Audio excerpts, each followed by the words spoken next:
Okay, turn on our Bluetooth headset. Take the earphones out. Its pairing name will be displayed here. Then we click Connect.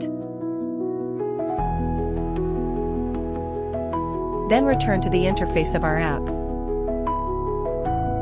And he hooked himself up. Okay, let's take a look. This is his device. Okay, so here's his translation. This is the language of many different countries. Here too.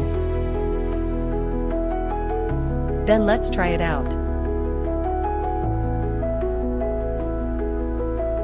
Hello.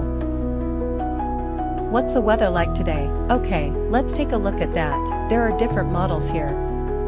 Like this one. This is intercom mode. It only needs us to speak Chinese. English will be displayed here. This one.